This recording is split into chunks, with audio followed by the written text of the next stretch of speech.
반갑습니다. 이번 시간에는 시조 세 편에 대해서 공부해 보도록 하겠습니다. 일단 먼저 작품에 들어가기 앞서서 먼저 이 시조와 관련해서 이 정도는 좀 알아야 된다 하는 것만 간단하게 살펴보고 갑시다. 자, 먼저 첫 번째 형식적인 측면에서 우리 시조를 다들 알다시피 3장, 6구, 45자, 내외, 자, 이렇게 구분을 하죠. 그래서 우리 보통 보면 제일 첫 번째 나오는 이 부분을 초장이라 고 중장, 종장, 자 이렇게 해서 우린 3장이라고 합니다. 자 그리고 6구는 우리 시조의 또 운율은 사음보라는 민요적 율격을 가지고 있죠. 그럴 때 이렇게 민요적 율격으로 사음보로 시조를 나누어 보면 어저 내일이야 그릴 줄을 몰랐더냐, 자 이렇게 사음보가 나뉘어지죠. 그럴 때 우리 이게 두 음보를 묶어 가지고 일반적으로 일구라고 얘기를 합니다. 자 그래서 총 하나 둘 셋 넷 다섯 여섯 6구가 만들어진다는 거죠. 이게 시조의 3장 6구고요. 전체 글자 수는 45자 내외의 짧은 형식이다. 자 이렇게 정리를 할 수 있을 겁니다. 자 이게 시조의 형식적 특징이라고 한다면, 자 두 번째는 시조를 내용상 갈래를 나누어 보면 크게 가장 기본적인 시조인 평시조와, 자 이거를 우리 흔히 말하는 3장 6구로 이루어져 있는 시조를 평시조라고 하죠. 자 그리고 평시조가 여러 편이 모여서 하나의 작품을 이루는 연시조, 그래서 뭐 평시조 플러스 평시조, 자 이런 식으로 여러 작품들이 모여 있겠죠. 자 그리고 장편화가 이루어진 사설시조, 즉 이 3장 중에 한 장 이상이 길어진 형태, 장편화가 이루어진 형태를 사설시조라고 합니다. 물론 사설시조에서 초장, 중장, 종장 중에 일반적으로는 중장이 장편화를 이루죠. 보통 길어진 형태를 띱니다. 자 그래서 평시조의 대표적인 작품으로서 우리 황진이의 어저 내일이야라는 평시조를 살펴볼 거고요. 자 연시조는 이렇게 윤선도 만흥이라는 작품을 살펴볼 거고요. 자 마지막 사설시조는 님이 오마 하거늘이라는 작품을 살펴보도록 하겠습니다. 자 그러면 여기서 먼저 황진이의 시조부터 볼 건데요. 자 일단 황진이의 시조가 나왔을 때 우리 한 개 좀 떠올려 줘야 될 게, 황진이의 신분, 즉 직업은 기생이었죠. 그래서 기생들이 쓴 시조들을 우리는 다 묶어가지고 기녀시조라고 합니다. 그럴 때 당연히 가장 대표적인 기녀시조 작가가 황진이고, 그 황진이 말고도 홍랑이라는 인물도 있고요, 개랑, 그다음에 한우, 자 요런 유명한 어떤 그 시조를 썼던 기생들이 있었죠. 자 이런 사람들이 나오면 무조건 우리는 뭐 100%라고 하기는 힘들겠지만 거의 대부분의 작품들은 그 주제가 이별에 정한이 됩니다. 자 그러니까 자 이렇게 좀 기억을 해두면 기녀들이 쓴 시조다 하면 주제가 이별의 정한이겠구나. 자 이렇게 기억을 하고 떠올려주고 작품을 보게 된다면 아무래도 좀 시조를 해석하는 데 있어서 좀 도움이 되겠죠. 자 그다음에 또 한 개는, 우리 시조는 초장, 중장, 종장으로 나뉘지만 그 주제가 종장에서 집약을 이루는 게 형식적 특징이에요. 자 그래서 시조를 볼 때 공부할 때는 이렇게 종장에다가 일단 형광펜으로 밑줄을 다 그어놓고 이 부분을 집중해서 이 부분에서 주제를 집약하겠구나 라고 생각하고 작품을 들어가면 조금 더 쉽게 해석을 할 수 있겠죠. 자 그러면 본문으로 한번 들어가 봅시다. 어저 라는 뜻으로서 영탄법이 쓰였죠. 내일이야, 그냥 여기서 내일이야는 내가 한 일이야 라고 돼 있는 건데, 그 내가 한 일이야, 그리워할 줄은, 그릴은 그립다 라는 표현이죠. 그리워할 줄을 몰랐더냐, 이렇게 되는 겁니다. 자 그러니까 진짜로 그리워할 줄을 몰랐더냐라고 물어보기보다는 그립다라는 걸 말해주고 있죠. 그렇죠? 그래서 내가 한 일에 대해서 바로 지금 후회의 감정을 드러내고 있는 거죠. 우리 이런 거를 다른 말로 회한의 감정이다라고 얘기합니다. 그냥 자기가 한 일을 후회하고 있는 겁니다. 그러면 구체적으로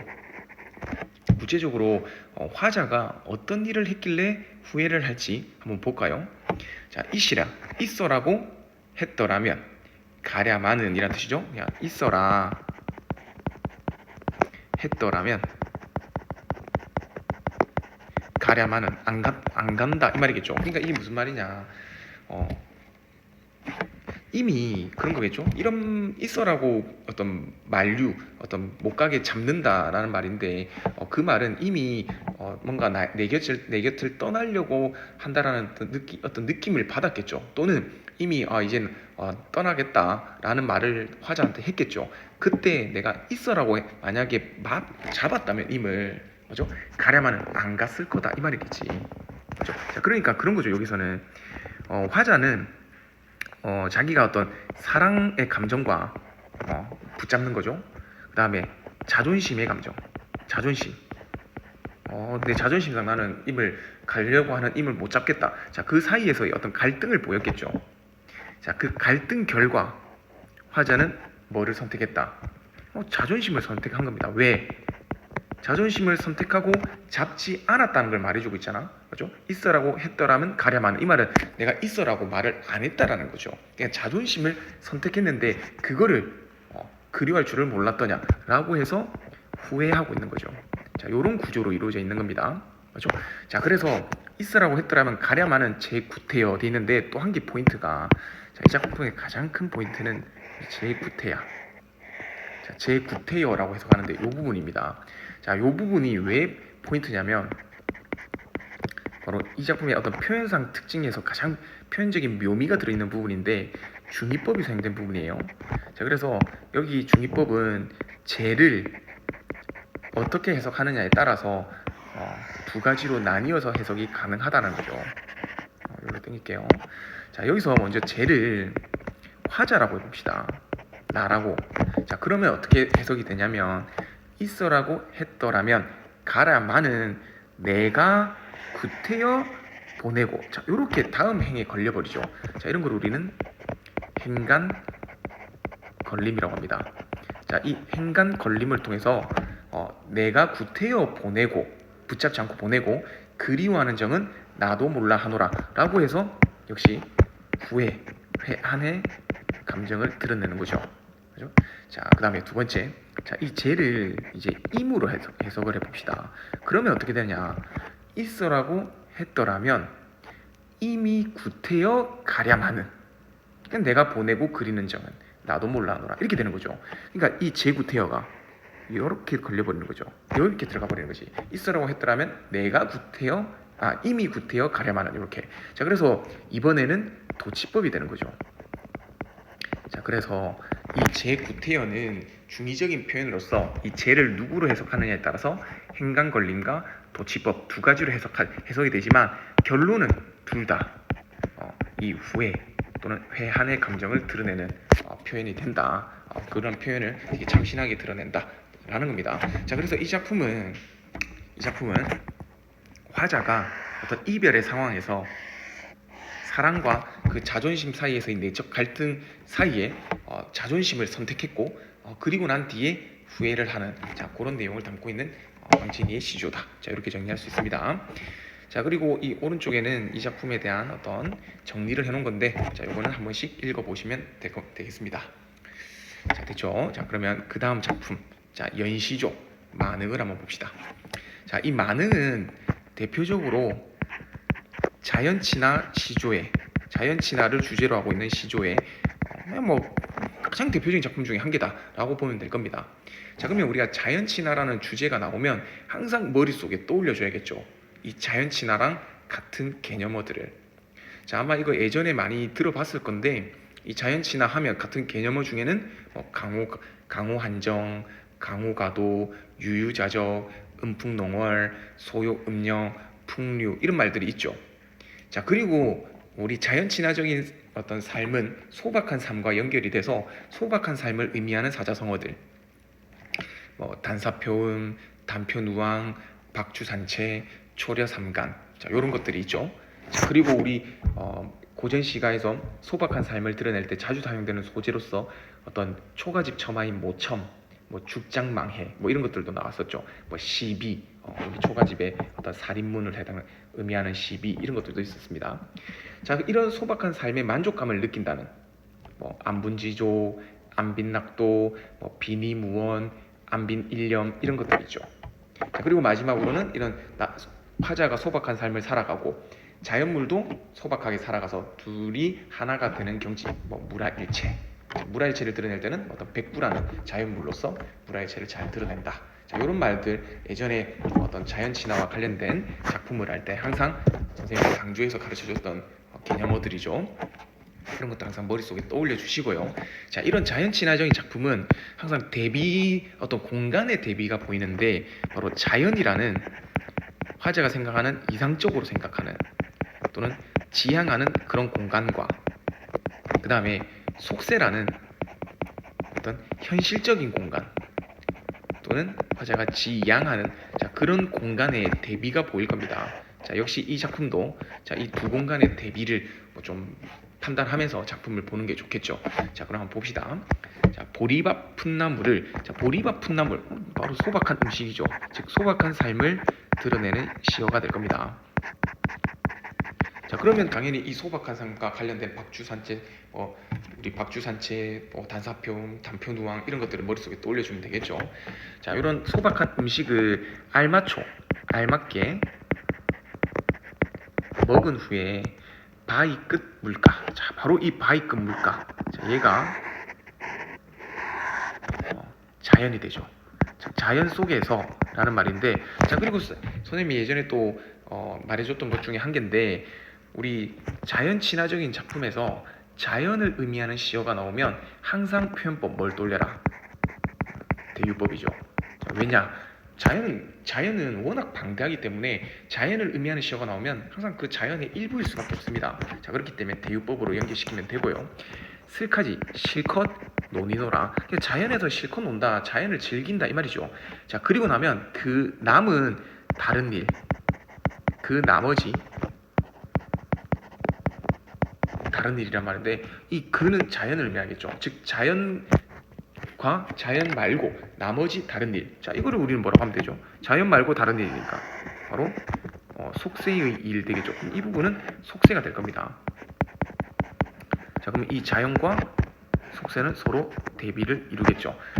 즉 속세의 일은 불할 줄이 있으랴, 부러워할 줄이 있으랴, 부러워하지 않는다 이 말이죠. 자, 이런 서리법을 통해서 속세를 부러워하지 않는다. 즉 반대로 말하면 자연을 만족한다. 안분지조, 안빈낙도가 되는 거죠.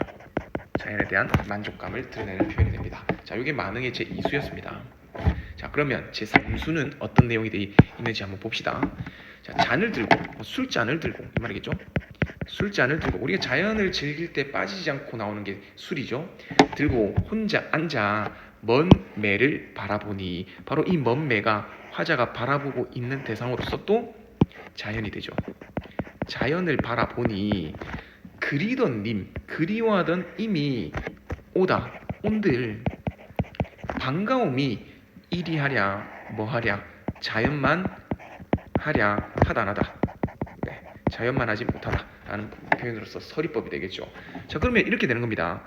자기가 화자가 그리던 님이 오는 그 반가움과 즐거움과 자연, 즉 먼 매를 보는 즐거움 중에 뭐가 더 크다? 네, 이렇게 먼 매가 더 크다. 알아서 어떤 비교적인 표현을 통해서 이 자연에 대한 어떤 즐거움, 반가움을 강조하고 있는 표현이죠. 그러면 일종의 어떻게 보면 그리던 임은 속세 또는 속세의 즐거움으로 보면 되겠죠. 그리워하는 임을 보는 즐거움은 속세의 즐거움. 그럼 먼 매를 바라보는 거는 자연의 즐거움. 그래서 이 둘을 대비시켜서 자연의 즐거움을 강조한다 이렇게 하면 됩니다. 자, 그리고 정장에서 이렇게 말합니다. 말씀도 우음은 웃음입니다. 아니하여도, 즉 말씀도 웃음도 없는 존재, 못내 교화한단 말은 좋아한단 말이죠. 자, 화자가 좋아하고 있는 존재 바로 먼 매가 되죠. 자, 이 먼 매를 자연이 말씀도 안 하고 웃어주지도 않지만 좋아한다 라는 표현을 하고 있는 겁니다. 자, 그러면 이건 바로 뭐냐 그런 거죠. 이 먼매가 자연히 나에게 어떤 말을 하는 것도 아니고 웃어주지도 않지만 나는 그를 좋아할 수 있단 말은 이 자연과 화자가 서로 말은 안 해도 서로 통하는 경지, 즉 뭐 이심전심, 일심동체의 경지를 이루고 있다라는 걸 말하는 거죠. 우리 이런 거를 우리 자연친화 개념어에서 뭐라고 했다? 바로 무라일체의 경지를 드러내고 있다라고 말해주고 있는 겁니다. 그러니까 이 제3수는 나에게 아무 말도 웃음도 보이지 않는 자연이지만 서로 이심전심의 관계, 즉 하나가 되는 경지를 통해서 그 자연에 대한 어떤 즐거움과 자연에 대한 어떤 뭐랄까 지향감을 드러내고 있는 작품이다. 자, 이렇게 정리를 할 수 있습니다. 자, 요게 만흥의 제3수였습니다. 자, 만흥의 나머지 수들은 역시 여러분들이 어떤 다른 참고 자료라든가 아니면 1학년 때 배웠던 자료들을 꺼내 가지고 한번 꼭 읽어보시기 바랍니다. 자, 그리고 자, 여기에 역시 정리가 되어 있는 게 있는데요. 자, 이거는 참고를 해주시면 됩니다. 자, 됐죠? 자, 그러면 이제 마지막 작품. 자, 님이 오마 하거늘이라는 사설시조입니다. 자, 우리 사설시조가 나오면 사설시조는 이렇게 작자 미상인 것처럼 하층민의 문학이죠. 자, 하층민의 문학이 나오면 우리는 항상 표현법상 해학과 풍자를 또 올려줘야 됩니다. 즉 하층민의 문학인 대표적인 문학인 어떤 판소리, 뭐 탈춤, 사설시조 이런 것들 나오면 항상 해학과 풍자를 또 올려주세요. 자, 그러면 그 해학과 풍자를 떠올리고 판단을 해야 됩니다. 자, 이 작품이 해학적인 작품인지 풍자적인 작품인지 아니면 둘 다를 쓰고 있는지, 자, 그거를 살펴봐야 됩니다. 자, 그러면 이 님이 오마 학원들은 어떤지 한번 봅시다. 자, 님이 오마 학원들. 자, 그러니까 이 님은 화자가 사랑하는 임이겠죠. 자, 화자가 보고 싶은 어떤 그리움의 대상일 겁니다. 대상. 그러니까 이미 온다 학원을, 그러니까 이미 온다는 소식을 들었다 이 말이겠죠. 자, 그래서 저녁밥을 일 지어 먹고, 즉 일찍 지어 먹고 중문 나서 대문 나가. 지방, 이건 문지방이 되겠죠. 문지방 우리 문턱 같은 걸 말합니다. 우이 위에 치달아 앉아 이수로 가액하고, 이수로 가액한단 말은 손으로 이마에 얹어라는 뜻인데, 즉 뭐 손으로 또는 손을 이마에 얹어. 우리 멀리 보는 어떤 멀리를 볼 때 이제 손을 약간 경례하듯이 그 이마에 얹어가지고 저 멀리 바라보는 그런 자세가 있죠. 자, 오는가 가는가 누가 이미 오시는가 이 말이겠죠. 이미 워낙 보고 싶어서 건너산을 바라보니 거머히뜰 서 있거늘. 자, 거머히뜰은 거머히뜩인데 검고 흰 것이 되겠죠. 자, 이게 서 있으니까 저야 저것이 임의로다. 이 거머히뜻을 임으로 판단을 한 거죠. 자, 이걸 보고 임이구나. 자, 그러면 이게 왜 임이구나를 판단했냐면, 자, 옛날에 이 보통 일반적인 남자들은 흰 어떤 도포를 입고 머리에 검은색 갓을 썼죠. 그러니까 검은색 각각 흰 도포니까 거머히뜻 검고 흰 것이 보니까 저게 임이구나 라고 판단을 한 겁니다. 자, 그래서 그 임이라는 걸 판단을 하고, 자, 어떻게, 자, 여기부터 자, 버선을 벗어 품에 품고 신벗어 손에 쥐고 곰비님비 님비곰비. 자, 곰비님비 님비곰비 엎치락 뒤치락 이 말입니다. 천방지방 지방천방. 이것도 허둥대는 어떤 그런 모양을 말하는 건데, 자, 이 표현 상당히 이 작품의 특징적인 표현이죠. 바로 의태어, 즉 음성상징어를 사용해주고 있습니다. 자, 그러면 음성상징어를 사용하면 얻을 수 있는 효과는 생동감, 그리고 운율, 플러스 우리 고전시가에서 우리말로 지어진 고전시가, 즉 시조 같은 데서 시조나 가사에서 음성상징어를 사용하면 우리말의 묘미까지, 우리말의 아름다움 또는 우리말의 묘미를 잘 살린 표현이다 라는 어떤 효과까지 만들어집니다. 자, 그래서 이 음성상징어를 통해서 어떤 그런 거죠. 이미 얼마나 보고 싶으면 이렇게 막 엎치락 뒤치락 막 허둥대면서 달려가는 겁니다. 전대 마른데 진 곳 마른 곳 가리지 말고 워렁충창 뭐 이것도 우당탕탕 워렁충창 우당탕탕 음성 상징어죠. 건너가서 자 그러니까 자, 지금 이렇게 가로로 묶은 부분은 되게 화자의 행동을 상당히 과장적으로 표현했죠. 되게 상상을 해보면 진짜 막 우당탕탕탕 막 건너가는 거죠. 되게 가장적으로 표현해가지고 임에 대한 그리움을 잘 드러내고 있는 표현이다라고 보면 될 겁니다. 자, 정했말 하려 하고 정해 든 말, 그러니까 한마디로 뭐 그냥 사랑의 표현이 되겠죠. 자, 이거 송미인곡에서도 이런 말이 나왔었죠. 이미 간절히 보고 싶어서 꿈에 이미 나왔단 말이야. 그래서 이 마음에 먹은 말씀을 하려고 했죠. 뭐 물론 송민곡 같은 경우는 개성 닭 울음소리 때문에 그 말을 다 전하지 못했는데, 자, 그 말과 같은 말이 될 겁니다. 자, 그 정인말 하려 하고 견눈을 슬쩍 보니, 이것도 이제 견눈으로 슬쩍 본단 말은 옛날 여성이기 때문에 임한테 이미 보고 싶은 마음 때문에 막 진짜 우당탕탕 달려가지만 임 앞에서는 좀 부끄러워서 견눈질로 살짝 흘겨보는 겁니다. 근데 문제는 뭐냐, 그 거머히트시 작년 7월 14날 갈가벗긴 껍질을 벗긴 주출이 3대였던 거죠. 자, 이게 바로 이 거머히뜨의 이게 정체입니다. 그러니까 얘가 거머히뜨의 정체가 되고 바로 임으로 착각한 소재가 되는 거죠. 그러니까 주출이 3대. 이게 3의 줄기를 말하는 건데, 자, 그 3의 줄기가 좀 멀리서 보니까 검고 막 희게 보였던 거죠. 그래서 이걸 임으로 착각했던 겁니다. 근데 이걸 임으로 착각한 이유는 착각한 거는 당연히 임에 대한 간절한 그리움 때문에 이미 너무 보고 싶다 보니까 주출이 3대를 또 임으로 착각을 했던 거죠. 그죠? 물론 이 표현도 그림이라는 정서를 드러내고 있으니까 빨간색으로 이렇게 필기를 할게요. 자, 살뜰히도 알뜰하게도 날 속였겄다. 자, 요것도 좀 우리 체크를 해봅시다. 자, 요거는 좀 다른 색 형광펜으로, 왜냐면 매우 특징적인 표현법이라서 그래요. 자, 우리 나를 잃은 속인 마음 어떻습니까? 되게 화가 나겠죠. 또는 엄청 좀 부정적인 상태가 되겠죠. 상황이죠. 그런데 살뜰히도란 말은 알뜰하게도 이런 뜻이거든. 알뜰하게도 날 속였다라는 표현입니다. 자, 알뜰하단 말은 좀 긍정적인 표현이죠. 그렇기 때문에 지금 부정적인 상황을 알뜰하게 긍정적인 표현으로 바꿔서 표현했죠. 그래서 우리는 이 부분을 반어적 표현이라고 합니다.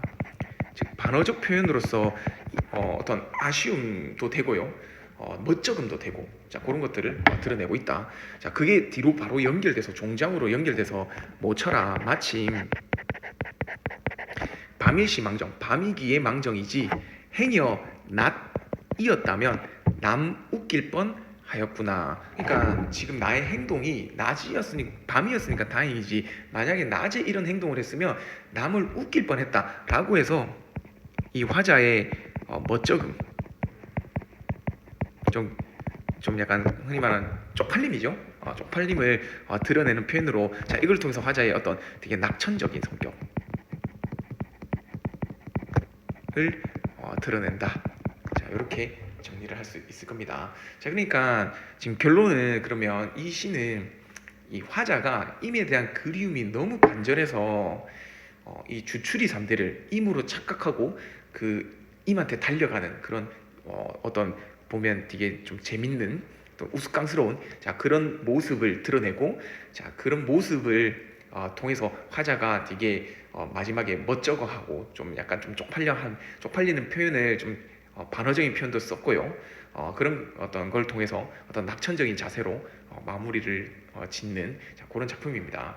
자, 그러니까 이 작품은 이 화자가 또는 이 작품 전체가 해학적이냐 풍자적이냐, 절대 풍자적이진 않죠. 이런 임의 모습, 이런 화자의 모습이 되게 귀여워 보이지 되게 멍청하네 이렇게 접근하는 건 아니니까 되게 해학적인 표현을 통해서 어떤 임에 대한 그리움을 잘 드러내고 있다. 자, 그리고 어떤 화자의 낙천적 성격도 역시 잘 드러내고 있다. 이렇게 정리를 할 수 있습니다. 자, 그러면 역시 마찬가지로 좀 마지막 작품 해설은 역시 한번 살펴보고 마무리를 지으면 될 것 같습니다.